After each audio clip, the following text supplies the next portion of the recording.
ಎಲ್ಲರಿಗೂ ನಮಸ್ಕಾರ. ಈ ಒಂದು ಸೆಷನಲ್ಲಿ ನಾವು ಕ್ವಾಡ್ರಾಟಿಕ್ ಈಕ್ವೇಷನ್ ಅಂದರೆ ವರ್ಗ ಸಮೀಕರಣಗಳು ಈ ಒಂದು ಏನು ಚಾಪ್ಟರ್ ಬರುತ್ತೋ ಇದನ್ನು ಕಂಪ್ಲೀಟ್ ಆಗಿ ಕಲಿಯೋಣ. ಈ ಒಂದು ಚಾಪ್ಟರ್ ಎಷ್ಟು ಮಹತ್ವದಂದರೆ ನಿಮಗೆ ಎಲ್ಲೆಲ್ಲಿ ಯಾವ್ಯಾವ ಕಾಂಪಿಟೇಟಿವ್ ಎಕ್ಸಾಮಲ್ಲಿ ಮ್ಯಾಥ್ಸ್ ಅಂತ ಬರುತ್ತೋ ಅದರಲ್ಲಿ 1 ರಿಂದ 2 ಕ್ವಶನ್ಸ್ ಕಂಪಲ್ಸರಿ ಈ ಕ್ವಾಡ್ರಾಟಿಕ್ ಈಕ್ವೇಷನ್ ಅಂದರೆ ವರ್ಗ ಸಮೀಕರಣದ ಮೇಲೆ ಇದ್ದೇ ಇರುತ್ತೆ. ಅರ್ಥ ಆಯ್ತಾ? ಸೊ ಮುಂದೆ ಬರುವ ಈ ಲ್ಯಾಂಡ್ ಸರ್ವೇರ್ ಸಿಲೆಬಸ್ ಸಿಗಿದೆ, ಹಾಗೆ ಕರ್ನಾಟಕ ಟಿಟಿಗಿದೆ, ಸೆಂಟ್ರಲ್ ಟಿಟಿಗಿದೆ, ಮುಂದೆ ಬರುವ GPSTR HSTR ಎಲ್ಲರೂ ಕೂಡ ಇದು ಮಹತ್ವದ ಪಾತ್ರವನ್ನು ವಹಿಸುತ್ತೆ ಸ್ನೇಹಿತರೆ. ಅದಕ್ಕಾಗಿ ಈ ಒಂದು ಚಾಪ್ಟರನ್ನು ನಾವು ಮಲ್ಟಿಪಲ್ ಚಾಯ್ಸ್ ಕ್ವಶನ್ಸ್ಗಳ ಮೂಲಕ ಕಂಪ್ಲೀಟ್ ಆಗಿ ಕಲಿಯೋಣ. ನಾನು ಎಲ್ಲವನ್ನು ಇಲ್ಲಿ ಬಿಡಿಸಿಡೋ ಪ್ರಯತ್ನ ಮಾಡ್ತೀನಿ, ಓಕೆನಾ? ಸೊ ಈಗ ಮೊದಲಿಗೆ ವರ್ಗ ಸಮೀಕರಣ ಅಂದರೆ ಬೇಸಿಕ್ ಆಗಿ ನಮ್ಗೆ ಗೊತ್ತಿರಬೇಕು. ವರ್ಗ ಸಮೀಕರಣ ಅಂದರೆ ಏನು? ವರ್ಗ ಸಮೀಕರಣ ಅಂದರೆ ಸ್ನೇಹಿತರೆ ಈಗ ನೋಡಿ, ವರ್ಗ ಸಮೀಕರಣದ ಸ್ಟ್ಯಾಂಡರ್ಡ್ ಫಾರ್ಮ್ ಅಂದರೆ ವರ್ಗ ಸಮೀಕರಣದ ಸಾಮಾನ್ಯ ರೂಪ ಏನು ಬರುತ್ತೆ? x² + bx + c = 0. ಹೌದಾ? ಇಲ್ಲಿ ABC R the real numbers. Real numbers ಅಂದ್ರೆ ಏನು? ವಾಸ್ತವ ಸಂಖ್ಯೆಗಳು ಇರ್ತವೆ, ಇವು ವಾಸ್ತವ ಸಂಖ್ಯೆಗಳು. ಬಟ್ ಒಂದು ಕಂಡೀಷನ್ ಇದೆ, ಎ ಯಾವತ್ತಿಗೂ ಕೂಡ 0 ಆಗಬಾರ್ದು.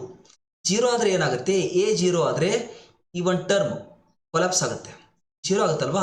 ಇದೇ 0 ಆಯ್ತಂದ್ರೆ ಇಲ್ಲಿ ನೋಡಿ ಹ್ಯಾಶ್ ಪವರ್ ಎಷ್ಟಾಗುತ್ತೆ? ಇಲ್ಲಿ ಎಕ್ಸ್ದು 1. ಹಾಗಾದರೆ ಇದು ಕ್ವಾಡ್ರಾಟಿಕ್ ಆಗುತ್ತಾ? ಇಲ್ಲ.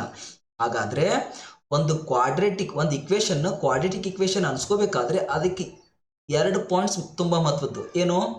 ಅದರಲ್ಲಿ ಒಂದು ವೇರಿಯೇಬಲ್ ಇರಬೇಕು. ಇಲ್ಲಿ ವೇರಿಯೇಬಲ್ ಯಾವುದಿದೆ? ಎಕ್ಸ್ ಇದೆ, ಹೌದಾ? ಹಾಗೆ ಹ್ಯಾಶ್ ಪವರ್ ಎಷ್ಟಿರಬೇಕು ಸ್ನೇಹಿತರೆ? 2 ಇರಬೇಕು. ಈ 2 ಇದ್ರೆ ಕೊಟ್ಟಂತ ಸಮೀಕರಣ ಏನಾಗಿರುತ್ತೆ? ವರ್ಗ ಸಮೀಕರಣ ಆಗಿರುತ್ತೆ. ಏನಿರುತ್ತೆ? ವರ್ಗ ಸಮೀಕರಣವಾಗಿರುತ್ತೆ. ಏನು?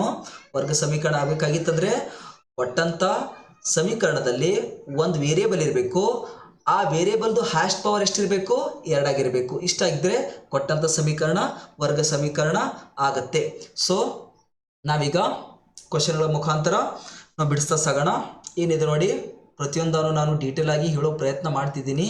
ನಿಮಗೆ ಈ ವಿಡಿಯೋ ಇಷ್ಟ ಆದರೆ ಲೈಕ್ ಮಾಡಿ, ನಿಮಗೇನು ಅನಿಸುತ್ತೋ ಕಮೆಂಟ್ ಮುಖಾಂತರ ತಿಳಿಸಿ. ಹಾಗೆ ನಮ್ಮ ಚಾನಲನ್ನು ಹೊಸಬರಿದ್ದರೆ ಚಾನಲ್ನ ಸಬ್ಸ್ಕ್ರೈಬ್ ಮಾಡದೆ ಮಾತ್ರ ಹೋಗೋಕ್ಕೆ ಹೋಗಬೇಡಿ. ತುಂಬ ಇಂಪಾರ್ಟೆಂಟ್ ಆಗಿರೋ ಸೆಷನ್ ಇದು. ನೋಡ್ರಿ ಏನಿದೆ, which of the following is a quadratic equation ಅಂದರೆ ಕೆಳಗಿನವುಗಳಲ್ಲಿ ಯಾವುದು ವರ್ಗ ಸಮೀಕರಣವಾಗಿದೆ? ಸಿಂಪಲ್ ಆಗಿ ನೋಡ್ತಾ ಹೋಗಿ. ಫಸ್ಟ್ ಆಪ್ಷನ್ ನೋಡ್ತಾ ಹೋದರೆ ಇಲ್ಲೇನಿದೆ? ಓಕೆ, ಒಂದು ವೇರಿಯೇಬಲ್ ಇದೆ, ಅದರ ಹ್ಯಾಶ್ ಪವರ್ ಎಷ್ಟಿದೆ ನೋಡಿ? ಇಲ್ಲಿ 3 ಇದೆ ನೋಡಿ. 3 ಇದ್ರೆ ವರ್ಗ ಸಮೀಕರಣ ಆಗುತ್ತಾ? ಆಗೋದಿಲ್ಲ. ಒಂದನೇ ಆಪ್ಷನ್ ತಪ್ಪಾಯಿತು. ಎರಡನೇ ಆಪ್ಷನ್ ನೋಡೋಕ್ಕೇನೋ ಇದೆ ಇಲ್ಲಿ ಸ್ಕ್ವೇರ್ ಅಂತ, ಅದನ್ನು ಬಿಡಿಸ್ತಾ ಸಾಗೋಣ. ಏನಿದೆ ಇಲ್ಲಿ? ಇದನ್ನು ಕ್ರಾಸ್ ಮಲ್ಟಿಪ್ಲಿಕೇಶನ್ ಮಾಡ್ತೀನಿ ನೋಡಿ. ಏನು? 1 × 1 1 ಪ್ಲಸ್ x × 5x 5x² ಆಯಿತು, divide by x × 1 x = x². So final ನಮ್ಗೆ ಏನು ಸಿಕ್ತು? 1 + 5x² = x. ಈ ಕಡೆ ಬರುತ್ತೆ, x² × x ಎಷ್ಟಾಯಿತು? x³ ಆಯಿತು. ಹಾಗಾಗಿ ಇದರ ಪವರ್ ಎಷ್ಟಾಯಿತು ಸ್ನೇಹಿತರೆ? ಇದು ಕೂಡ 3 ಆಯಿತು. ಸೊ ಇದು ಕೂಡ ಆಗೋದಿಲ್ಲ. ಸೊ ಆಪ್ಷನ್ ಸಿ ನೋಡೋಣ. ಈ x² ಅನ್ನು ಒಳಗಡೆ ತಗೋತೀನಿ, ಬ್ರಾಕೆಟ್ ಒಳಗಡೆ. ಏನಾಗುತ್ತೆ? x² / x minus 5x² = 2x². ಓಕೆನಾ? ಸೊ ಇಲ್ಲಿ 1x ಹೋಯ್ತು. ಸೊ ಫೈನಲ್ ಆಗಿ ಏನು ಉಳಿತಿಲ್ಲ? ಈ -5x² ಈ ಕಡೆ ಬರುತ್ತೆ. ಸೊ 2x² ಇದೆ, -5x² ಈ ಕಡೆ ಬಂದಾಗ ಪ್ಲಸ್ 5x² ಆಯಿತು. ಹಾಗೆ ಈ ಪ್ಲಸ್ ಎಕ್ಸು ಆ ಕಡೆ ಹೋದ ಬಳಿಕ -x ಆಯಿತು. ಸೊ ಫೈನಲ್ ನಮ್ಗೆ ಏನು ಸಿಕ್ತು ಸ್ನೇಹಿತರೆ? ಏನು ಸಿಕ್ತಿಲ್ಲಿ? ಒಂದೇ ವೇರಿಯೇಬಲ್ ಇದೆ, ಓಕೆನಾ? ಅದು ಪ್ರಾಬ್ಲಮ್ ಇಲ್ಲ. ಹ್ಯಾಶ್ ಪವರ್ ಎಷ್ಟಿದೆ ನೋಡಿ? 2x² + 5x² ಅಂದರೆ ಎಷ್ಟಾಯ್ತು ಸ್ನೇಹಿತರೆ? 7x² - x = 0. ಸೊ ಇಲ್ಲಿ ಆ ಒಂದು ವೇರಿಯೇಬಲ್ದ ಹ್ಯಾಶ್ ಪವರ್ ಎಷ್ಟಿದೆ? 2. ಹಾಗಾದರೆ ಇದೇನಾಗುತ್ತೆ ಸ್ನೇಹಿತರೆ? ಕ್ವಾಡ್ರಾಟಿಕ್ ಈಕ್ವೇಷನ್ ಆಗುತ್ತೆ. ಹಾಗಾದರೆ ಆಪ್ಷನ್ ಯಾವ್ದು ಕರೆಕ್ಟ್ ಆಯಿತು? Option C is the right answer. ಓಕೆನಾ? ಎಷ್ಟು ಸಿಂಪಲ್ ಆಗಿದೆ ನೋಡಿ. ಹಾಗೆ ಎರಡನೇ ಕ್ವಶನ್ಗೆ ಹೋಗೋಣ. ಎರಡನೇ ಕ್ವಶನ್ ಏನಿದೆ ಸ್ನೇಹಿತರೆ? Which of the following is not a quadratic equation. ಕೆಳಗಿನವುಗಳಲ್ಲಿ ಯಾವುದು ವರ್ಗ ಸಮೀಕರಣವಿಲ್ಲ? ಅದನ್ನು ಸಿಂಪಲ್ ಆಗಿ ನೋಡಿ ಗೊತ್ತಾಗುತ್ತೆ. ಇಲ್ಲಿ ಸ್ಕ್ವೇರ್ ಇದೆ. ಓಕೆನಾ, ಸಿಂಪಲ್ ಆಗಿ ಮಾಡಿದ್ರೆ ಇದು ಮತ್ತೆ ಕ್ವಾಡ್ರಿಕ್ ಇಕ್ವೇಷನ್ ಬರುತ್ತೆ, ಬೇಕಾದ್ರೆ ಬಿಡಿಸಿ ನೋಡಿ. ಆಮೇಲೆ ಇಲ್ಲಿ y-3 y+3 ಅಂದರೆ a-b ಇಂಟು a+b ಫಾರ್ಮುಲಾ ಹಚ್ಚಿ ಏನು ಬರುತ್ತೆ, y² - 3² ಅಂದರೆ 9 ಆಯಿತು. ಸೊ ಇದು ಕೂಡ ವರ್ಗ ಸಮೀಕರಣ ಇದೆ, ಇದು ವರ್ಗ ಸಮೀಕರಣ ಇದೆ, ಇದು ಕೂಡ ವರ್ಗ ಸಮೀಕರಣ ಇದೆ, ಇದು ಕೂಡ ಬಿಡಿಸಿ ನೋಡಿ. ಸೊ ಏನಾಗುತ್ತೆ ಇಲ್ಲಿ 6 × 1 6 minus y × 5 5y divided by y is equal to y. So finally 6 minus 5y is equal to y ಈ ಕಡೆ ಬಂತು y into y y². So ಇದು ಕೂಡ ವರ್ಗ ಸಮೀಕರಣ ಆಯಿತು. ಸೊ ಫೈನಲ್ ಆಗಿ ನೋಡಿ, ಇಲ್ಲಿ ನೋಡಿದ್ರೆ ಗೊತ್ತಾಗುತ್ತೆ ಏನು, ಇಲ್ಲಿ ಕೂಡ y ಇದೆ, ಇಲ್ಲಿ ಕೂಡ y ಇದೆ. ಈ y ಈ ಕಡೆ ಬಂದ ಬಳಕ 7y ಮೈನಸ್ ಇದು ಪ್ಲಸ್ ಇದೆ, ಇಲ್ಲಿ ಈ ಕಡೆ ಬಂದ ಮೈನಸ್ ಆಗುತ್ತೆ. ಏನಾಯಿತು 6y ಪ್ಲಸ್ ಈ -81 ಆ ಕಡೆ ಬಂದ ಬಳಕ ಪ್ಲಸ್ 81 is equal to 0. ಇದು ಹೈಯೆಸ್ಟ್ ಪವರ್ ಎಷ್ಟಿದೆ ಇಲ್ಲಿ 1. ಹೈಯೆಸ್ಟ್ ಪವರ್ 1 ಇತ್ತಂದ್ರೆ ವರ್ಗ ಸಮೀಕರಣ ಆಗುತ್ತಾ, ಆಗೋದಿಲ್ಲ. ಸೊ ಯಾವುದು ಇದರಲ್ಲಿ ವರ್ಗ ಸಮೀಕರಣವಿಲ್ಲ, ಆಪ್ಷನ್ ಡಿ. ಈ ಆಪ್ಷನ್ನು ವರ್ಗ ಸಮೀಕರಣ ಇಲ್ಲ. ಹಾಗಾದ್ರೆ ಆಪ್ಷನ್ ಯಾವುದಾಯ್ತು ಸ್ನೇಹಿತರೆ, ಆಪ್ಷನ್ ಡಿ. ಇದು ಈ ಒಂದು ಸಮೀಕರಣ ವರ್ಗ ಸಮೀಕರಣ ಇಲ್ಲ ಆಗತ್ತಲ್ಲ. ಎಷ್ಟು ಸಿಂಪಲ್ ಇದೆ ನೋಡಿ. ಇಲ್ಲಿ ನಾವು ಪೂರ್ತಿ ಬೇಸಿಕಲಿ ಕ್ವಾಡ್ರಾಟಿಕ್ ಇಕ್ವೇಷನ್ ಅಂದರೆ ಏನು, ವರ್ಗ ಸಮೀಕರಣ ಅಂದರೆ ಏನು ಅಂತ ತಿಳ್ಕೊಂಡ್ವಿ. ಇನ್ನು ನೆಕ್ಸ್ಟ್ ಕ್ವೆಶನ್ ಬರೋಣ. ತುಂಬ ಇಂಟ್ರೆಸ್ಟ್ ಆಗಿರೋ ಚಾಪ್ಟರು, ಎಷ್ಟೋ ಸಲ ಕರ್ನಾಟಕ TET GPST ಎಲ್ಲೂ ಕೇಳಿದ್ದ. ಸೊ ನಿಮಗೆ ತುಂಬ ಇಂಪಾರ್ಟೆಂಟ್ ಆಗಿರೋ ಕ್ವೆಶನ್ ಸ್ನೇಹಿತರೆ. ಸೊ ಇದು ಲ್ಯಾಂಡ್ ಸರ್ವೇಯರ್ ಸಿಲೆಬಸ್ಸಲ್ಲಿ ಕೂಡ ಈ ಚಾಪ್ಟರ್ ಇದೆ. ಹಾಗಾಗಿ ಲ್ಯಾಂಡ್ ಸರ್ವೇಯರ್ ವಿದ್ಯಾರ್ಥಿಗಳು ಕೂಡ, ಕಾಂಪಿಟೇಟರ್ಸ್ ಕೂಡ, ಸ್ಪರ್ಧಾರ್ಥಿ ಮಿತ್ರರು ಕೂಡ ಇದನ್ನು ನೋಡ್ಬೋದು. ಓಕೆನಾ, ಏನಿದೆ ನೋಡಿ question. What is the value of K if the roots of 2x² - 6x + k = 0 are real and equal? 2x² - 6x + k = 0. ಈ ವರ್ಗ ಸಮೀಕರಣದ ಮೂಲಗಳು ಏನಿದೆ ಅಂತ ಹೇಳಿದಾನೆ ಅವನು, ವಾಸ್ತವ ಮತ್ತು ಸಮ ಇವೆ ಅಂತ ಹೇಳಿದ್ದಾನೆ. ವಾಸ್ತವ ಮತ್ತು ಸಮ ಇದ್ದರೆ ಮೂಲಗಳು k ದ ವ್ಯಾಲ್ಯೂನ ಕಂಡುಹಿಡಿಬೇಕು. ನಮಗೆ ಸ್ವಲ್ಪ ಬೇಸಿಕ್ ಗೊತ್ತಿರಬೇಕು. ಏನು ಗೊತ್ತಿರಬೇಕು, ಸಪೋಸ್ ಡೆಲ್ಟಾ ಅಂದರೆ ನಿಶ್ಚಯಕ, ವಿವೇಚಕ. ವಿವೇಚಕ ಏನು, b² - 4ac = 0 ಇದ್ದಾಗ ಮೂಲಗಳೇನಿರ್ತಾವೆ, ಮೂಲಗಳ ಸ್ವರೂಪ, ನೇಚರ್ ಆಫ್ ರೂಟ್ಸ್ ಏನಿರ್ತಾವ್ರಿ, real and equal. Real and equal ಇರುತ್ತೆ. ಸೊ ಅದೇ ಡೆಲ್ಟಾ = ಅಂದರೆ b² - 4ac = ಪಾಸಿಟಿವ್ ನಂಬರಲ್ಲಿ ಬಂದಾಗ, ಅಂದರೆ 0ಕ್ಕಿಂತ ಜಾಸ್ತಿ ಬಂದಾಗ ಆಳೆಗ ರೂಟ್ಸ್ ಏನಿರ್ತಾವೆ, ರಿಯಲ್ ಆ್ಯಂಡ್ ಅನ್ಈಕ್ವಲ್ ಇರ್ತಾವೆ. ರಿಯಲ್ ಆ್ಯಂಡ್ ಅನ್ಈಕ್ವಲ್ ಅಂದರೆ ವಾಸ್ತವ ಮತ್ತು ಅಸಮ. ಓಕೆನಾ, ಅದೇ b² - 4ac = ವಿವೇಚಕ = ನೆಗೆಟಿವ್ ಅಲ್ಲಿ ಆನ್ಸರ್ ಬಂದಿತ್ತು ಅಂದರೆ 0ಕ್ಕಿಂತ ಸಣ್ಣದಾಯಿತು. ಅವಾಗ ರೂಟ್ಸ್ ಏನಿರ್ತಾವಪ್ಪ ಅಂದರೆ ನಾಟ್ ರಿಯಲ್ ಇರ್ತಾವೆ. ಏನಿರ್ತಾವೆ, ನಾಟ್ ರಿಯಲ್ ಅಂದರೆ ಇಮ್ಯಾಜಿನರಿ ಇರ್ತಾವೆ, ಕಾಲ್ಪನಿಕ ಇರ್ತಾವೆ, ಇಮ್ಯಾಜಿನರಿ ಇರುತ್ತೆ. ಇದು ಲಕ್ಷ್ಯದಲ್ಲಿರಲಿ, ತುಂಬ ಇಂಪಾರ್ಟೆಂಟ್ ಆಗಿರೋ ಕಾನ್ಸೆಪ್ಟ್ ಇದು. ಓಕೆನಾ, ಹಾಗೆ ಇಲ್ಲೇನು ಕೊಟ್ಟಿದ್ದಾನೆ ಸ್ನೇಹಿತರೆ, ಇದರ ಮೇಗಿಂತ ತುಂಬ ಎಕ್ಸಾಂಪಲ್ ಇದೆ. ಇಲ್ಲಿ ರೂಟ್ಸ್ ಏನಿದೆ ನೋಡಿ, ಈ 2x² - 6x + k = 0 ರೂಟ್ಸ್ ಏನಿದೆ, ರಿಯಲ್ ಮತ್ತು ಈಕ್ವಲ್ ಇದೆ. ರಿಯಲ್ ಮತ್ತು ಈಕ್ವಲ್ ಅಂದ್ರೆ ಏನು, ವಾಸ್ತವ ಮತ್ತು ಸಮ ಇದೆ. ವಾಸ್ತವ ಮತ್ತು ಸಮ ಇದ್ದಾಗ ಏನು ಬರುತ್ತೆ, b² - 4ac = 0 ಬರುತ್ತೆ. ಸೊ ಹಾಗಾಗಿ ನಾನೇನು ಮಾಡ್ತೀನಿ, ಇಲ್ಲಿ ಏನು ಕ್ವಾಡ್ರಿಕ್ ಇಕ್ವೇಷನ್ ಕೊಟ್ಟಿದ್ದಾನೋ ಇದನ್ನು ಕಂಪೇರ್ ಮಾಡ್ತೀನಿ. ಏನಕ್ಕೆ, a² + bx + c = 0ಕ್ಕೆ ಕಂಪೇರ್ ಮಾಡ್ತೀನಿ. ಏನು ಸಿಗ್ತೆ ನೋಡಿ, a = ಕಂಪೇರ್ ಮಾಡಿ, x² ಗೆ x² ಸರಿ ಹೋಯಿತು. a = ಎಷ್ಟು ಸಿಕ್ತು, a = 2 ರೈಟ್. ಸೊ b = ಎಷ್ಟು ಸಿಗುತ್ತೆ ನೋಡಿ ಸ್ನೇಹಿತರೆ, b = -6 ಸರಿ ಅಲ್ವಾ. ಸೊ c = ಏನು ಸಿಗುತ್ತೆ ನೋಡಿ ಸ್ನೇಹಿತರೆ, c = ಕಾನ್ಸ್ಟೆಂಟ್ ಎಷ್ಟಿದೆ, ಇಲ್ಲಿ k ಇದೆ, k ಸಿಕ್ತು. ಸೊ ಹಾಗೆ ಇನ್ನು ನೋಡಿ ಏನು ಬರುತ್ತೆ, ಏನು ಮೂಲಗಳು ವಾಸ್ತವ ಮತ್ತು ಸಮ ಇದ್ರೆ ಏನು ಬರುತ್ತೆ, b² - 4ac = 0 ಬರುತ್ತೆ. ಸೊ ಈಗ b the value hockey, b the value ಎಷ್ಟಿದೆ, -6 ಇದೆ, -6² ಮೈನಸ್, ಓಕೆನಾ, 4ಗೆ 4 ಬರಿತೀವಿ. a ದ ವ್ಯಾಲ್ಯೂ ಎಷ್ಟಿದೆ, 2 ಇದೆ. ಹಾಗೆ c ದ ವ್ಯಾಲ್ಯೂ ಎಷ್ಟಿದೆ ಸ್ನೇಹಿತರೆ, k ಇದೆ. ಸೊ ನನಗೇನು ಫೈಂಡ್ ಔಟ್ ಮಾಡೋದಿದೆ, k the value find out ಮಾಡೋದಿದೆ.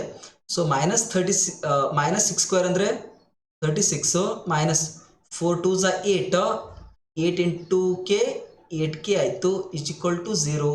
So finally 8k is equal to ಎಷ್ಟು ಬಂತು 36 ಬಂತು. So k is equal to ಎಷ್ಟು ಬಂತು ಸ್ನೇಹಿತರೆ 36 ಡಿವೈಡ್ ಬೈ 8 ಬಂತು. ಸೊ ಏನು ಬರುತ್ತೆ ಈಗ 4 2s 4 9s. ಆಪ್ಷನ್ ಯಾವ್ದು ಬಂತು 9/2 ನೋಡಿ option. Option B is the right answer. Option ಯಾವುದಾಯಿತು ಸ್ನೇಹಿತರೆ ಇಲ್ಲಿ ಆಪ್ಷನ್ ಬಿ ಇದು ಕರೆಕ್ಟ್ ಆಗಿರೋ ಆನ್ಸರ್ ಆಯಿತು. ಯಾವುದರಿಂದ ಕಂಡುಹಿಡಿದ್ವಿ ಈ ಫಾರ್ಮುಲಾ ಗೊತ್ತಿರಬೇಕು. ಇನ್ನೊಮ್ಮೆ ಹೇಳ್ತೀನಿ ಕೇಳಿ, ಮುಂದಿಂದೆಲ್ಲ ಎಕ್ಸಾಂಪಲ್ ಹಿಂಗೆ ಇದೆ.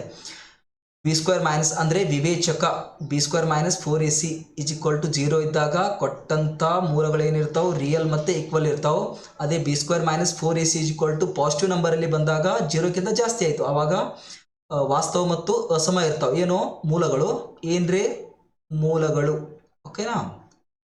So B square minus 4ac ಕಂಡುಹಿಡಿದಾಗ ನೆಗೆಟಿವ್ ನಂಬರಲ್ಲಿ ಬಂದರೆ ಅದು 0ಕ್ಕಿಂತ ಸಣ್ಣದಾಯಿತು. ಆವಾಗ ಏನಿರ್ತಾವೆ ಮೂಲಗಳು ನಾಟ್ ರಿಯಲ್ ಅಂದರೆ ಇಮ್ಯಾಜಿನರಿ ಇರುತ್ತವೆ. ಓಕೆನಾ. ಈ ಕಾನ್ಸೆಪ್ಟ್ ಗೊತ್ತಾಯಿತು. ಇನ್ನು ಮುಂದಿನ ಎಕ್ಸಾಂಪಲ್ ನಿಮಗೆ ಗೊತ್ತಾಗುತ್ತೆ.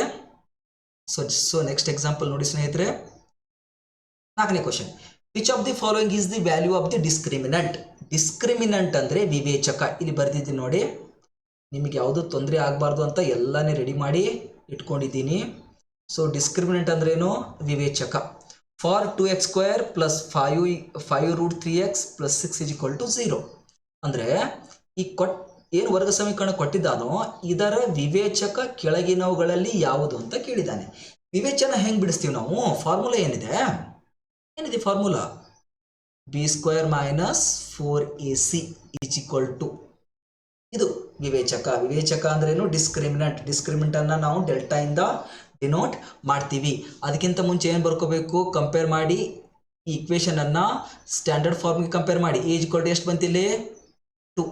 ಎ ಅಂದರೆ x² ಕೋಎಫಿಷಿಯಂಟು, ಬಿ ಅಂದರೆ ಎಷ್ಟು ಬಂತಿಲ್ಲಿ ಎಕ್ಸ್ದ ಕೋಎಫಿಷಿಯಂಟ್ ಎಷ್ಟಿದೆ 5 ರೂಟ್ 3. ಹಿಂದಿನ ಎಕ್ಸಾಂಪಲಲ್ಲಿ ಕಳಿತಿದ್ದೀವಿ ನೋಡಿ.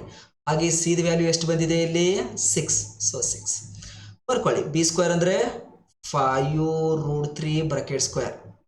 ಬಿ ಸ್ಕ್ವೇರ್ ವ್ಯಾಲ್ಯೂನ ಪುಟಪ್ ಮಾಡಿ, ಮೈನಸ್ಗೆ ಮೈನಸ್ ಬರ್ಕೊಳ್ಳಿ, 4ಗೆ 4 ಬರ್ಕೊಳ್ಳಿ, ಎದ ವ್ಯಾಲ್ಯೂ ಬರ್ಕೊಳ್ಳಿ, ಸಿದ ವ್ಯಾಲ್ಯೂ ಬರ್ಕೊಳ್ಳಿ. ಎದ ವ್ಯಾಲ್ಯೂ 2 ಇದೆ, ಹಾಗೆ ಸಿದ ವ್ಯಾಲ್ಯೂ 6 ಇದೆ.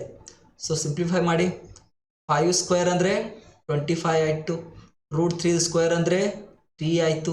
ಮೈನಸ್ 4 2s 8, 8 6 48 ರೈಟ್ ಅಲ್ವಾ.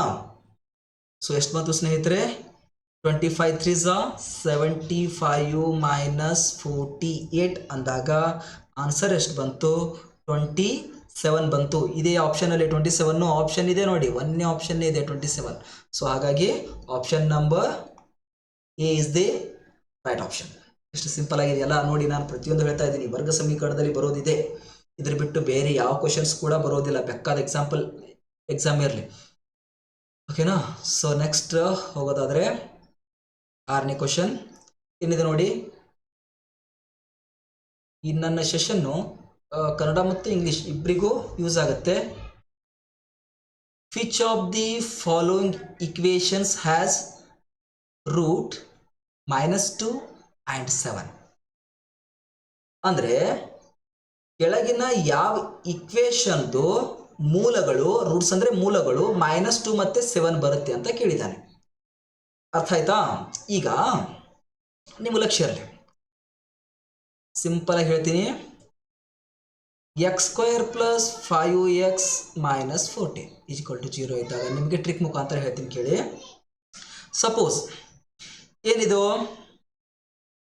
ಎರಡು ಸಂಖ್ಯೆನ ಗುಣಿಸಿದಾಗ -14 ಬರಬೇಕು. ಎಷ್ಟು -14 ಬರಬೇಕು. ಅದೇ ಎರಡು ಸಂಖ್ಯೆನ ಗುಣಾಕಾರ ಮಾಡಿದ್ರೆ ಎಷ್ಟು ಪ್ಲಸ್ ಮಾಡಿದ್ರೆ ಎಷ್ಟು ಬರಬೇಕು 5 ಬರಬೇಕು. ಹಾಗಾದರೆ ಆ ಎರಡು ಸಂಖ್ಯೆ ಯಾವುದು ಹಿಂಗೆ ನೋಡೋದು. ಅರ್ಥ ಆಯ್ತಾ? ಎಷ್ಟಲೇ ನಿಮ್ಗೆ ಗೊತ್ತಾಗುತ್ತೆ ಏನೋ 7 2 ಲಕ್ಷ್ಯ ಇರಲಿ. ಈ ಟೈಪ್ ಆನ್ಸರ್ ಗೊತ್ತಾ? ದೊಡ್ಡ ಸಂಖ್ಯೆನ ಮುಂದಿಡೋದು, ಸಣ್ಣ ಸಂಖ್ಯೆನ ಹಿಂದ್ಗಡೆ ಇಡೋದು. ಈಗ ನೋಡಿ, ಇಲ್ಲಿ ಪ್ಲಸ್ ಇದ್ದು ಇಲ್ಲಿ ಮೈನಸ್ ಇದ್ರೆ ಓಕೆ, ಫ್ಯಾಕ್ಟ್ರಿಲಿ ಬರೆಯುವಾಗ ಏನು ಬರಿತೀವಿ ನಾವು, ಇಲ್ಲಿ ಪ್ಲಸ್ ಇಲ್ಲಿ ಮೈನಸ್ ತಿಂದರೆ ದೊಡ್ಡ ಸಂಖ್ಯೆಗೆ ಏನು ಬರುತ್ತೆ ಮೈನಸ್ ಬರುತ್ತೆ, ಸಣ್ಣ ಸಂಖ್ಯೆಗೆ ಏನು ಬರುತ್ತೆ ಸ್ನೇಹಿತರೆ, ಸಾರಿ ದೊಡ್ಡ ಸಂಖ್ಯೆಗೆ ಪ್ಲಸ್ ಬರುತ್ತೆ, ಸಣ್ಣ ಸಂಖ್ಯೆಗೆ ಮೈನಸ್ ಬರುತ್ತೆ. ಎಲ್ಲಿ ಮೊದಲನೇದು ಪ್ಲಸ್ಸು, ಎರಡನೇದು ಇಲ್ಲಿ ಮೈನಸ್ ಇದ್ರೆ ಪ್ಲಸ್ ಸಣ್ಣ ಸಂಖ್ಯೆಗೆ ಮೈನಸ್, ಓಕೆನಾ, ಎಕ್ಸ್ ಮೈನಸ್ 2 ಹಿಂಗೆ ಫ್ಯಾಕ್ಟರ್ಸ್ ಬರುತ್ತೆ. Is equal to 0. So finally x is equal to -7 ಆಯಿತು. ಹಾಗೆ ಎಕ್ಸ್ ಈಸ್ ಈಕ್ವಲ್ ಟು +2 ಆಯಿತು. ಬಟ್ ಇಲ್ಲಿ -2 +7 ಇದೆ, ಸೊ ಒಂದೇ ಆಪ್ಷನ್ ಆಗೋದಿಲ್ಲ. ಅದೇ ರೀತಿ ಎರಡನೇ ನೋಡಿ, x² - 5x - 14 ಇತ್ತು ಅಂದರೆ ಲಕ್ಷ್ಯದಲ್ಲಿರಲಿ, ನಾನು ಹೇಳ್ತಾ ಇದ್ದೀನಿ ಎಕ್ಸ್ ಫ್ಯಾಕ್ಟರ್ ಬರೆಯುವಾಗ ಇಲ್ಲಿ ಮೈನಸ್ಸು ಇಲ್ಲಿ ಮೈನಸ್ ಇತ್ತು ಅಂದರೆ, ಓಕೆ, ಇಲ್ಲಿ ಮೈನಸ್ಸು ಇಲ್ಲಿ ಮೈನಸ್ ಇತ್ತು ಅಂದರೆ ಏನು ಬರುತ್ತೆ ಸ್ನೇಹಿತರೆ, ದೊಡ್ಡ ಸಂಖ್ಯೆಗೆ ಮೈನಸ್ ಬರುತ್ತೆ, ಸಣ್ಣ ಸಂಖ್ಯೆಗೆ ಪ್ಲಸ್ ಬರುತ್ತೆ, ಲಕ್ಷ್ಯದಲ್ಲಿರಲಿ. ಸೊ ಫ್ಯಾಕ್ಟರ್ಸ್ ಬರೆಯುವಾಗ ಈಸ್ ಈಕ್ವಲ್ ಟು 0. ಹಾಗಾಗಿ ಏನಾಯಿತು, ಎಕ್ಸ್ ಈಸ್ ಈಕ್ವಲ್ ಟು -7 ಆ ಕಡೆ ಹೋದ ಬಳಕ +7 ಆಯಿತು, +2 ಆಚೆ ಕಡೆ ಹೋದ ಬಳಕ -2 ಆಯಿತು. ಸೊ ನನಗೇನು ಬೇಕಾಗಿತ್ತು, +7 ಬೇಕಾಗಿತ್ತು, ಇಲ್ಲಿ +7 ಇದೆ, -2 ಬೇಕಾಗಿತ್ತು, ಇಲ್ಲಿ -2 ಬಂತು. ಹಾಗಾದರೆ ಆಪ್ಷನ್ ಯಾವುದಾಯಿತು ಸ್ನೇಹಿತರೆ, option second is the right answer. ಎಷ್ಟು ಸಿಂಪಲ್ ಆಗಿದೆಯಲ್ಲ, ಲಕ್ಷ್ಯ ಇರಲಿ ಸ್ನೇಹಿತರೆ, ತುಂಬ ಇಂಪಾರ್ಟೆಂಟ್ ಆಗಿರೋ ಕನ್ಸೆಪ್ಟ್ ಇದು. ನಿಮಗೆ ಇನ್ನೂ ಚೆನ್ನಾಗಿ ಹೇಳಬೇಕಾಗಿತ್ತು ಅಂದರೆ ಲಕ್ಷ್ಯದಲ್ಲಿರಲಿ, 2 ಪ್ಲಸ್ ಇದ್ದರೆ ಫ್ಯಾಕ್ಟರಲ್ಲಿ ಬರೆಯುವಾಗ ಲಾರ್ಜೆಸ್ಟ್ ನಂಬರ್ ಸ್ಮಾಲೆಸ್ಟ್ ನಂಬರ್, ಅಂದರೆ ದೊಡ್ಡ ಸಂಖ್ಯೆ ಸಣ್ಣ ಸಂಖ್ಯೆ. 2 ++ ಇದ್ದರೆ ಇದೇನು ಬರುತ್ತೆ, 2 ++ ಇದ್ದರೆ ಈ ಫ್ಯಾಕ್ಟರ್ಸ್ಲಿ ಬರೆಯುವಾಗ ++ ಬರುತ್ತೆ. ಅದೇ ಸಪೋಸ್ ಪ್ಲಸ್ ಮೈನಸ್ ಇದ್ದರೆ ಈ ರೀತಿ ಇದೆ ನೋಡಿ, ಪ್ಲಸ್ ಮೈನಸ್ ಇದ್ದರೆ ಇದು ಕೂಡ ಏನು ಬರುತ್ತೆ, ಪ್ಲಸ್ ಮೈನಸ್ ಅಂತಲೇ ಬರುತ್ತೆ.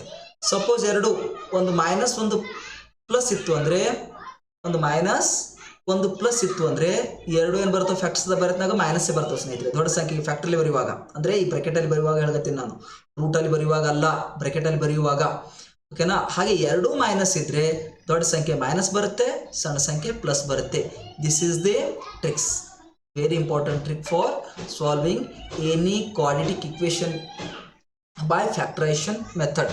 ಅವಯವ ಪದ್ಧತಿಯಿಂದ ಬಿಡಿಸುವಾಗ ಇದು ತುಂಬ ನಿಮಗೆ ಹೆಲ್ಪ್ಫುಲ್ ಆಗಿರುವಂತಹ ಟ್ರಿಕ್ಸು. ಅಂಡರ್ಸ್ಟ್ಯಾಂಡ್ ಆಯಿತಾ?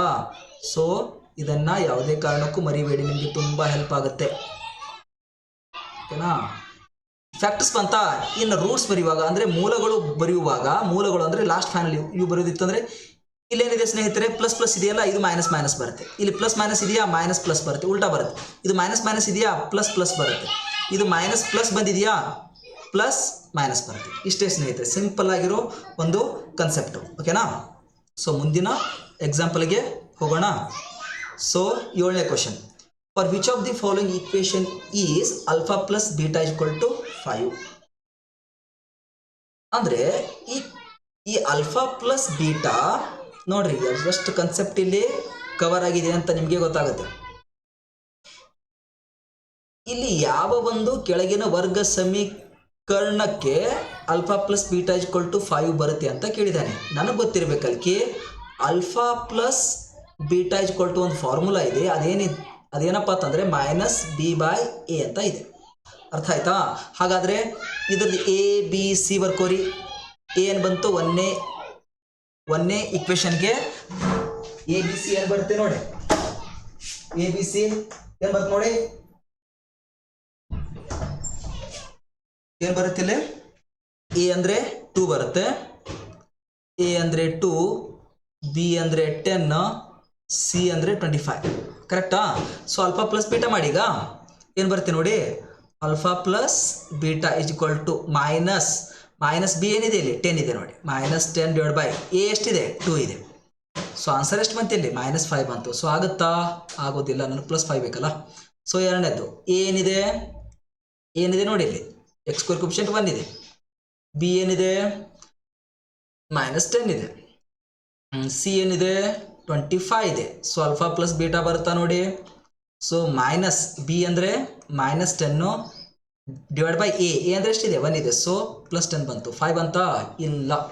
ಸೊ ಆಪ್ಷನ್ ಸಿಗೆ ಹೋಗ್ತೀನಿ ನೋಡಿ. A ಎಷ್ಟಿದೆ ಇಲ್ಲಿ, 3 ಇದೆ, B ಎಷ್ಟಿದೆ 15 ಇದೆ, C ಎಷ್ಟಿದೆ -16 ಇದೆ. ಸೊ ಆಲ್ಫಾ ಪ್ಲಸ್ ಬೀಟಾ ಮಾಡ್ತೀನಿ, B ಅಂದರೆ ಎಷ್ಟಿದೆ 15 ಇದೆ, ಡಿವೈಡೆಡ್ ಬೈ A ಎಷ್ಟಿದೆ 3 ಇದೆ. ಸೊ ಇದೆಷ್ಟು ಬಂತು, ಇದು ಕೂಡ -5 ಬಂತು, ಬರಲೇ ಇಲ್ಲ. ಸೊ ಹಾಗಾದರೆ ಆಪ್ಷನ್ ಡಿ ಕರೆಕ್ಟ್ ಇದೆ ಅಂದಂಗೆ ಆಯ್ತು. ನೋಡೋಣ ಒಮ್ಮೆ.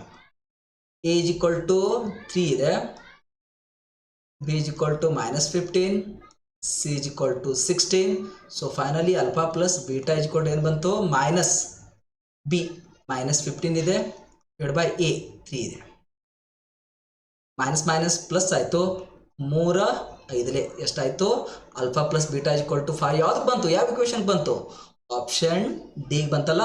ಇದು ಯಾವ ರೀತಿ ಬಿಡಿಸ್ಬೇಕು ಗೊತ್ತಾಯ್ತಲ್ಲ ಸ್ನೇಹಿತರೆ, ಈ ಫಾರ್ಮುಲಾ ಗೊತ್ತಿರಬೇಕು. Alpha plus beta is equal to minus B by A. ಬೇಕಾದ ಕ್ವಶನ್ ಕೊಟ್ಟರು ಬಿಡ್ಸಕ್ಕೆ ಬರುತ್ತೆ. ಸೊ ನೆಕ್ಸ್ಟ್ ಕ್ವಶನ್ ಹೋಗುವ. ನೋಡಿ ಇಲ್ಲಿ ತುಂಬ ಇಂಪಾರ್ಟೆಂಟ್ ಆಗಿರೋ ಕನ್ಸೆಪ್ಟ್ ಈಗಾಗಲೇ ನೋಡಿದ್ದೀವಿ. ಏನು ನೋಡಿದೀವಿ ನೋಡಿಲಿ, what is the nature of roots ಅಂದರೆ ಮೂಲಗಳ ಸ್ವರೂಪ. ನೇಚರ್ ಆಫ್ ರೂಟ್ಸ್ ಅಂದ್ರೆ ಏನು, ಮೂಲಗಳ ಸ್ವರೂಪ. ಯಾವುದ್ರದ್ದು, ಕ್ವಾಡ್ರಿಕ್ ಇಕ್ವೇಷನ್ದು. ಈ ಒಂದು ಕ್ವಾಡ್ರಿಕ್ ಇಕ್ವೇಷನ್ ಕೊಟ್ಟಿದ್ದಾನೆ, ಇದೇನು ರಿಯಲ್ ಇದೆಯೋ ನಾಟ್ ರಿಯಲ್ ಇದೆಯೋ, ರಿಯಲ್ ಆ್ಯಂಡ್ ಈಕ್ವಲ್ ಇದೆಯೋ, ರಿಯಲ್ ಆ್ಯಂಡ್ ಅನ್ಈಕ್ವಲ್ ಇದೆಯೋ ಅಂತ ಕೇಳಿದ್ದಾನೆ. ಸೊ ಬೇಕಾದರೆ ಬಿಡಿಸಿ ನೋಡಿ ಒಮ್ಮೆ. 4x² minus 8x plus 9 equal to 0 ಕೊಟ್ಟಿದ್ದಾನೆ. ಸೊ ಎ ಈಕ್ವಲ್ ಟು ಬರ್ಕೋತೀವಿ, ಬಿ ಈಕ್ವಲ್ ಟು ಬರ್ಕೋತೀವಿ, ಸಿ ಈಕ್ವಲ್ ಟುನು ಬರ್ಕೋತೀವಿ. ರೈಟಾ. ನಾವು ಏನು ನೋಡ್ತೀವಿ, nature of roots. Nature of roots ಅಂತ ಕೇಳ್ದ ಅಂದರೆ ನಿಮಗೇನು ಗೊತ್ತಿರಬೇಕು, ವಿವೇಚಕ ತೆಗೆದು ಗೊತ್ತಿರಬೇಕು. b² minus 4ac equal to ಕಂಡು ಹಿಡಲೇಬೇಕು. b² ಅಂದರೆ -8² ಮೈನಸ್ 4 ಆಫ್ ಎ ಅಂದರೆ ಎ ಅಂದ್ರೂ 4, ಸಿ ಅಂದರೆ ಎಷ್ಟಿದೆ ಇಲ್ಲಿ 9 ಇದೆ. ಎಷ್ಟು ಬರುತ್ತೆ ನೋಡು ಸ್ನೇಹಿತರೆ, 64 ಬಂತು. ಮೈನಸ್ 4 4 16, 16 9 144 ಈಸ್ ಈಕ್ವಲ್ ಟು -80 ಬಂತು. ಅಂದರೆ 0ಕ್ಕಿಂತ ಸಣ್ಣದಿದ್ದಾಗ ಏನೇ ಇರುತ್ತೆ ರೂಟ್ಸ್ಗಳು, ನೇಚರ್ ಆಫ್ ರೂಟ್ಸ್, ಮೂಲಗಳ ಸ್ವರೂಪ ಏನಿರುತ್ತೆ, ನೆಗೆಟಿವ್ ಅಲ್ಲಿ ಆನ್ಸರ್ ಬಂದಾಗ b² minus 4ac is equal to -80 ಅಂದರೆ ನೆಗೆಟಿವ್ ಅಲ್ಲಿ ಬಂದಾಗ, ಅಂದರೆ 0ಕ್ಕಿಂತ ಸಣ್ಣದಿದ್ದಾಗ ಏನಾಯ್ತು, ಇಮ್ಯಾಜಿನರಿ ಅಂದ್ರೇನು, ನಾಟ್ ರಿಯಲ್ ಆಯಿತು. ನಾಟ್ ರಿಯಲ್ ಅಂದ್ರೆ ಏನು, ಇಮ್ಯಾಜಿನರಿ. ಅರ್ಥ ಆಗುತ್ತಲ್ಲ.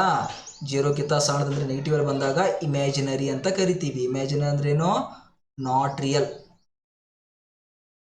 ನಾಟ್ ರಿಯಲ್ ಅಂದರೆ ಕೊಟ್ಟಂತ ಮೂಲಗಳ ಸ್ವರೂಪ ಏನಿದೆ, ವಾಸ್ತವವಲ್ಲದ ಮೂಲಗಳ ಸ್ವರೂಪ ಇದೆ ಈ ಒಂದು ವರ್ಗ ಸಮೀಕರಣಕ್ಕೆ ಅಂದಂಗಾಯ್ತು. ಅರ್ಥ ಆಗುತ್ತಲ್ಲ. ಸೊ ನೆಕ್ಸ್ಟ್ ಕ್ವಶನ್ ಫ್ರೆಂಡ್ಸ್, ಇದನ್ನು ನಿಮಗೆ ಬಿಡ್ತೀನಿ, ಓಕೆನಾ. ತಪ್ಪಬೇಡಿ, ಇದೇನು ಮಾಡ್ಕೊಳ್ಳಿ, ಮೊದಲು ಇದನ್ನು ax² plus bx plus c equal to ಫಾರ್ಮ್ಗೆ ಕನ್ವರ್ಟ್ ಮಾಡ್ಕೊಳ್ಳಿ. ತಪ್ಪಬಾರ್ದು ಅಂತ ಹೇಳ್ತಾ ಇದ್ದೀನಿ. ಏನು ಹೆಂಗೆ ಬರ್ಕೋತೀರಿ, 9x² ಈ ಪ್ಲಸ್ 30x ಈಚ್ ಕಡೆ ಬಂದಾಗ -30x ಆಯಿತು. ಆಮೇಲೆ ಪ್ಲಸ್ 25. ಇನ್ನು ಇದರದ್ದು ABC ಕಂಡು ಹಿಡ್ಕೊಂಡು b² minus 4ac equal to ಏನು ಬರುತ್ತೆ ನೋಡಿ, 0 ಬಂದರೆ ರಿಯಲ್ ಆ್ಯಂಡ್ ಈಕ್ವಲ್ ಅಂದಂಗೆ, ವಾಸ್ತವ ಮತ್ತು ಸಮ ಅಂದಂಗೆ. ಅದೇ ಗ್ರೇಟರ್ ದ್ಯಾನ್ 0 ಬಂತು ಅಂದರೆ ಪಾಸಿಟಿವ್ ನಂಬರಲ್ಲಿ ಬಂತು ಅಂತ ಇಟ್ಕೊಳ್ಳಿ. ಓಕೆ, 0ಕ್ಕಿಂತ ದೊಡ್ಡದು ಬಂತು ಅಂದರೆ ಅವಾಗ ಏನಾಯಿತು, ರಿಯಲ್ ಆ್ಯಂಡ್ ಅನ್ಈಕ್ವಲ್ ಆಯಿತು. ಕರೆಕ್ಟಾ, ಅನ್ಈಕ್ವಲ್ ಆಯಿತು. ಅದೇ ನೆಗೆಟಿವ್ ಅಲ್ಲಿ ಬಂದರೆ, ಅಂದರೆ 0ಕ್ಕಿಂತ ಸಣ್ಣದು ಬಂದರೆ ನಾಟ್ ರಿಯಲ್. ಏನೋ ನಾಟ್ ರಿಯಲ್ ಅಂದರೆ ವಾಸ್ತವವಲ್ಲದ. ಇದು ವಾಸ್ತವ ಮತ್ತು ಅಸಮ, ಇದು ವಾಸ್ತವ ಮತ್ತು ಸಮ. ಈ ರೀತಿ ಇದನ್ನು ಬಿಡಿಸಿ ನನಗೆ ನಿಮ್ಮ ಕಮೆಂಟ್ ಮುಖಾಂತರ ಉತ್ತರವನ್ನು ಕಳಿಸಿ. ಸೊ ನೆಕ್ಸ್ಟ್ ಕ್ವೆಶ್ಚನ್ಗೆ ಹೋಗುವ. ಇದು ಕೂಡ ಸೇಮ್ ಇದೆ, ಇದು ಕೂಡ ನಿಮಗೆ ಇದೆ ನೋಡಿ. ನಿಮಗೆ 8ನೇ ಕ್ವೆಶ್ಚನ್ ಮತ್ತು 9ನೇ ಕ್ವೆಶ್ಚನ್ ನಿಮಗೆ ಹೋಮ್ವರ್ಕ್ ಕಮೆಂಟ್ ಮುಖಾಂತರ ನನಗೆ ಆನ್ಸರನ್ನು ಸೆಂಡ್ ಮಾಡಿ ಸ್ನೇಹಿತರೆ. ತುಂಬ ಇಂಪಾರ್ಟೆಂಟ್ ಆಗಿರೋ ಕನ್ಸೆಪ್ಟು. ಎಷ್ಟೋ ಸಲ ಕರ್ನಾಟಕ TTಲಿ ಕೇಳಿದ್ದಾನೆ, ಸೆಂಟ್ರಲ್ TTಯಲ್ಲೂ ಕೇಳಿದ್ದಾನೆ, ಹಾಗೆ GPST ಎಕ್ಸಾಮಲ್ಲಿ ಕೂಡ ಕೇಳಿದ್ದಾನೆ. ಅಷ್ಟು ಪವರ್ಫುಲ್ ಇದು. ಈ ನೇಚರ್ ಆಫ್ ರೂಟ್ಸ್ ಅಂದರೆ ಸಾಮಾನ್ಯ ಅಲ್ಲ. ನಕ್ಕಿ ಒಂದು ಕ್ವೆಶ್ಚನ್ ಇದ್ರ ಮೇಲೆ ಬಂದೇ ಬರುತ್ತೆ ಖಂಡಿತವಾಗಿಯೂ. ಸೊ ನೆಕ್ಸ್ಟ್ ಕ್ವೆಶ್ಚನ್ ತುಂಬ ಚೆನ್ನಾಗಿದೆ. ಇದು ಕೂಡ ಏನಿದೆ ನೋಡಿ. What is the value of K ವ್ಯಾಲ್ಯೂನ ಫೈಂಡ್ ಔಟ್ ಮಾಡುವಂದಿದ್ದಾನೆ. For which the quadratic equation tx² minus kx plus k equal to 0 has equal roots. Equal roots ಅಂದರೆ ನಿಮ್ಗೆ ಗೊತ್ತು, ರಿಯಲ್ ಆ್ಯಂಡ್ ಈಕ್ವಲ್ ರೂಟ್ಸ್ ಎಲ್ಲಿರುತ್ತೆ, b² minus 4ac equal to 0 ಇದ್ದಾಗ. Correct ಅಲ್ವಾ. So b² minus 4ac equal to 0 ಯಾವಾಗ ಬರುತ್ತೆ, quadratic equation has equal roots ಅಂದರೆ ಕೊಟ್ಟಂತ ವರ್ಗ ಸಮೀಕರಣದ ಮೂಲಗಳು ಸಮವಿದ್ರೆ ಏನಿದೆ ರಿಯಲ್ ಆ್ಯಂಡ್ ಈಕ್ವಲ್, ವಾಸ್ತವ ಮತ್ತು ಸಮ ಇದ್ರೆ ಏನು ಬರುತ್ತೆ ಬಿ ಸ್ಕ್ವೇರ್ ಮೈನಸ್ 4 0 ಬರುತ್ತಾ? ಏನು ಬರ್ಕೋತೀವಿ? ಎ ಅಂದ್ರೆ ಬರ್ಕೋತೀವಿ. ಎ ಅಂದ್ರೆ ಎಷ್ಟಿಪ್ಪ ಇಲ್ಲಿ 3 ಇದೆ. ಬಿ ಅಂದ್ರೆ ಬರ್ಕೋತೀವಿ ಮೈನಸ್ ಕೆ ಇದೆ, ಕರೆಕ್ಟ್ ಅಲ್ವಾ? ಮೈನಸ್ ಕೆ ಇದೆ ಎಕ್ಸ್ ಕೋಎಫಿಷಿಯಂಟು. ಇನ್ನು ಸಿ ಇಸ್ ಈಕ್ವಲ್ ಟು ಏನಿದೆ ಸ್ನೇಹಿತರೆ? ಕೆ ಇದೆ ನೋಡಿ, ಬರ್ಕೊಳ್ಳಿ. ಮೈನಸ್ ಕೆ ಸ್ಕ್ವಯರ್ ಮೈನಸ್ 4 ಗೆ 4, ಎ ಕೆ 3, ಸಿ ಅಂದರೆ K is equal to 0. So minus K square ಅಂದರೆ ಕೆ ಸ್ಕ್ವೇರ್ ಆಯಿತು, minus 12 K is equal to 0 ಆಯಿತು. ಸೊ ಎರಡೂ ಟರ್ಮಲ್ಲಿ ಏನು ಕಾಮನ್ ಇದೆ? ಕೆ ಕಾಮನ್ ಇದೆ. ಸೊ ಹೊರಗೆ ತಗೊಳ್ಳಿ, K minus 12 is equal to 0. So finally K is equal to 0 or K minus 12 is equal to 0. So final ಆಗಿ ಏನು ಬಂತು? ಕೆ ಇಸ್ ಈಕ್ವಲ್ ಟು 0 ಒಂದು ಕಡೆ ಬಂದರೆ ಕೆ ಇಸ್ ಈಕ್ವಲ್ ಟು 12 ಮತ್ತೊಂದು ಕಡೆ ಬಂದಿದೆ. 0 ಇದೆಯಾ? ಇಲ್ಲ, 0 ಕೊಟ್ಟಿಲ್ಲ, ಇಲ್ಲ ಅಲ್ವಾ? ಬಿಟ್ಬೇಡಿ. ಹಾಗಾದರೆ 12 ಇದೆಯಾ? 12 ಇದೆ. ಎಲ್ಲಿದೆ 12? Option number D. Option D is the right answer. ಎಷ್ಟು ಸಿಂಪಲ್ ಆಗಿದೆಯಲ್ಲ. ಸೊ ನೆಕ್ಸ್ಟ್ ಕ್ವೆಶನ್ಗೆ ಹೋಗುವ. ಸ್ನೇಹಿತರೆ, ಈ ವಿಡಿಯೋ ನಿಮ್ಗೆ ಇಷ್ಟ ಆಗಿದ್ರೆ ಲೈಕ್, ಕಮೆಂಟ್, ಹಾಗೆ ನಿಮ್ಮ ಉತ್ತರವನ್ನು ಕೂಡ ಕಮೆಂಟ್ ಮುಖಾಂತರ ತಿಳಿಸಿ. ಹಾಗೆ ನಿಮ್ಮ ಸ್ನೇಹಿತರಿಗೆ ಯೂಸ್ ಆಗಲಿ ಅಂತ ಅವರಿಗೂ ಕೂಡ ಇವುಗಳನ್ನು ಶೇರ್ ಮಾಡಿ.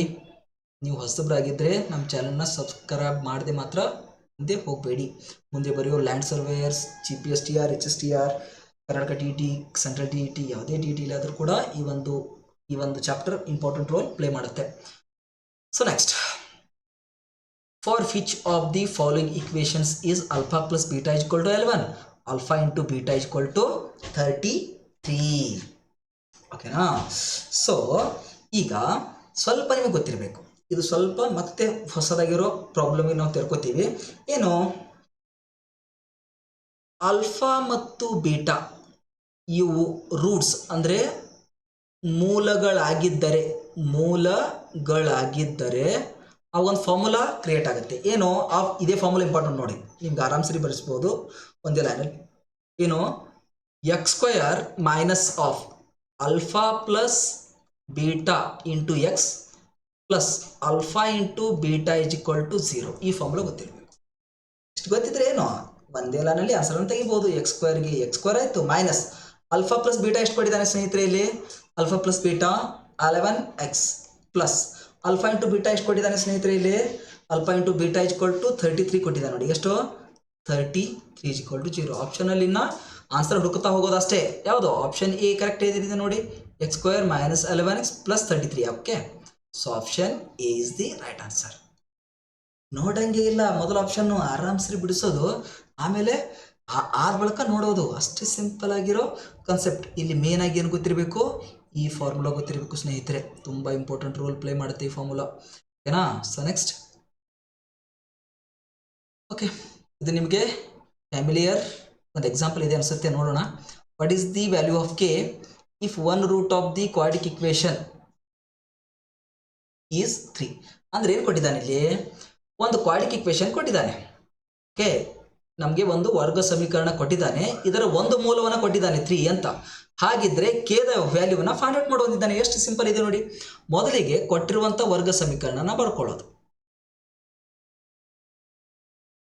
ಬರ್ಕೊಂಡ್ರಾ? ಏನು? ಒಂದು ಮೂಲ ಕೊಟ್ಟಿದ್ದಾನೆ ಅಂದರೆ ಎಕ್ಸ್ ಇಸ್ ಈಕ್ವಲ್ ಟು ಕೊಟ್ಟಿದ್ದಾನೆ ಅಂದಂಗಾಯ್ತು. ಏನು? 3. ಇದನ್ನ ನಮ್ಮ ವರ್ಗ ಸಮೀಕರಣದಲ್ಲಿ ಅಂದ್ರೆ ಕೊಟ್ಟಿರುವ ವರ್ಗ ಸಮೀಕರಣದಲ್ಲಿ ಪುಟಪ್ ಮಾಡೋದು. ಎಕ್ಸ್ ಜಾಗದಲ್ಲಿ 3ನ ಪುಟಪ್ ಮಾಡೋದು. K of 3 square minus 7 of 3 plus 12 is equal to 0. So finally k of 9 minus 21 plus 12 is equal to 0. Right. So finally ನನಗೆ ಏನು ಸಿಕ್ತು ಸ್ನೇಹಿತರೆ? 9k minus 21 plus 12 minus 9 is equal to 0 ಆಯಿತು. 9k is equal to minus 9 ಈ ಕಡೆ ಬಂದ ಬಳಿಕ plus 9 ಆಗುತ್ತೆ.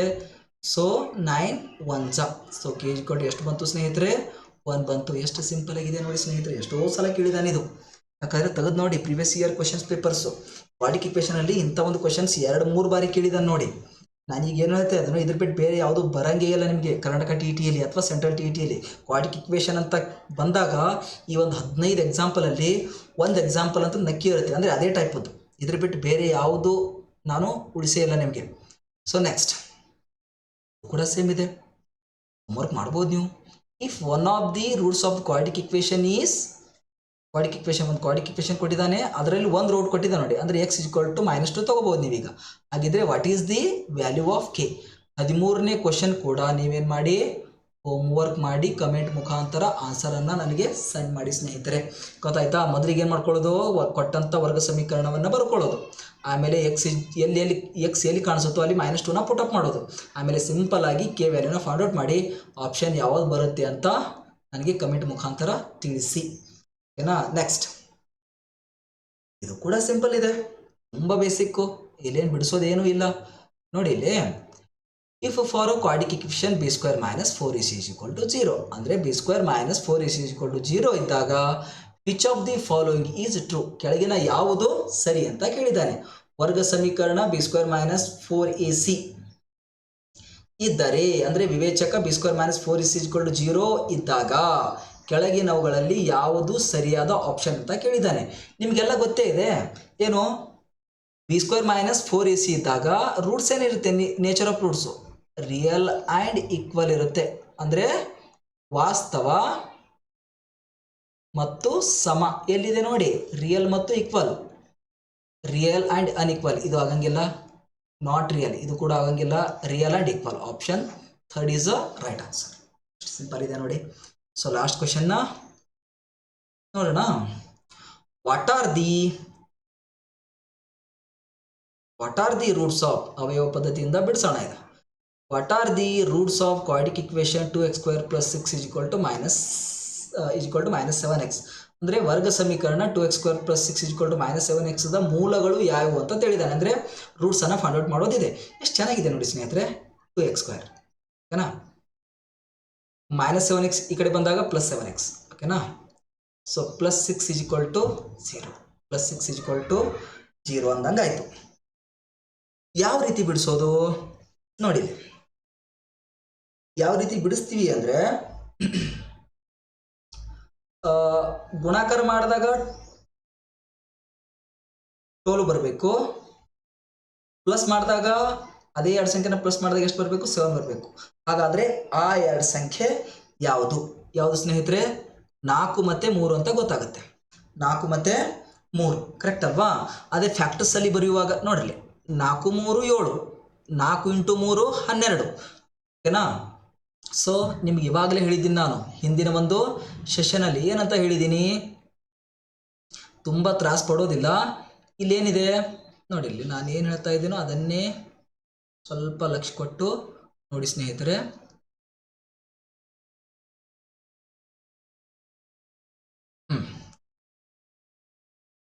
ಫೋರ್ 3 ಇಲ್ಲಿ ಪ್ಲಸ್ ಇದೆ, ಇಲ್ಲಿ ಪ್ಲಸ್ ಇದೆ. ಏನೋ ಪ್ಲಸ್ ಇದ್ದಾಗ ಏನು ಬರುತ್ತೆ ಹೇಳಿದ್ದೆ, ಇದು ಕೂಡ ಪ್ಲಸ್ ಅಲ್ಲಿ ಬರುತ್ತೆ, ಇದು ಕೂಡ ಪ್ಲಸ್ ಅಲ್ಲಿ ಬರುತ್ತೆ. ಎಲ್ಲಿ ಫ್ಯಾಕ್ಟರ್ಸ್ ಅಲ್ಲಿ, ರೈಟಾ. ಬಟ್ ಸಿಂಪಲ್ ಆಗಿರೋ ಟ್ರಿಕ್ ನೋಡಿ, ಈ x² ಕೋಎಫಿಷಿಯಂಟ್ ಎಷ್ಟಿದೆ, ಇಲ್ಲಿ 2 ಇದೆ. ಸೊ ಡಿವೈಡ್ ಬೈ 2 ಮಾಡಬೇಕು. ಎಷ್ಟಾಯಿತು, x ಪ್ಲಸ್ 2 2 ಇಂದು x plus 3/2 = 0. So finally x = +2 ಈ ಕಡೆ ಬಂದ ಬಳಿಕ -2 ಆಯಿತು, ಆರ್ x = +3/2 ಈ ಕಡೆ ಬಂದ ಬಳಿಕ -3/2 ಆಯಿತು. ಸೊ ಆಪ್ಷನ್ ಯಾವುದು ನೋಡಿ ಸ್ನೇಹಿತರೆ, ಯಾವುದು -2 -3/2. ಇದು ಅಲ್ಲ, ಇದು ಕೂಡ ಅಲ್ಲ, ಎರಡು ಮೈನಸ್ ಬಂದಿದೆ. ಇದು 2/3 ಇದೆ, ಇದು ಕೂಡ ಅಲ್ಲ. ಸೊ 4ನೇದು ಕರೆಕ್ಟ್ ಇರಲೇಬೇಕಲ್ಲ. So -2 -3/2. So is the right answer. ನಾನು ಸಿಂಪಲ್ ಆಗಿ ಟ್ರಿಕ್ಸ್ ಮುಖಾಂತರ ನಿಮಗೆ ಈ ಒಂದು ಕಾನ್ಸೆಪ್ಟನ್ನು ತಿಳಿಸೋ ಪ್ರಯತ್ನ ಮಾಡಿದ್ದೀನಿ. ಇಷ್ಟೇ ತಿಳ್ಕೊಂಡ್ರೆ ಕ್ವಾಡ್ರಿಕ್ ಇಕ್ವೇಷನ್ ಕಂಪ್ಲೀಟ್ ಆಗಿ ಮುಗಿದು ಸ್ನೇಹಿತರೆ. ನಿಮಗೆ ಈ ವಿಡಿಯೋ ಇಷ್ಟ ಆಗಿದ್ದರೆ ಲೈಕ್ ಇರಲಿ, ಹೋಮ್ವರ್ಕ್ಗಳನ್ನು ಕಮೆಂಟ್ ಮುಖಾಂತರ, ನಿಮ್ಮ ಅನಿಸಿಕೆಗಳನ್ನು ಕಮೆಂಟ್ ಮುಖಾಂತರ ತಿಳಿಸಿ. ಹಾಗೆ ನಿಮ್ಮ ಫ್ರೆಂಡ್ಸ್ಗಳಿಗೆ ಈ ವಿಡಿಯೋನ ಶೇರ್ ಮಾಡಿ. ನೀವು ಹೊಸಬರಾಗಿದ್ದರೆ ನಮ್ಮ ಚಾನಲನ್ನು ಸಬ್ಸ್ಕ್ರೈಬ್ ಮಾಡಿ, ಸೈಡ್ ಇರೋ ಬೆಲ್ ಐಕಾನನ್ನು ಪ್ರೆಸ್ ಮಾಡಿ. Okay, thank you. ಮತ್ತೆ ಸಿಗೋಣ.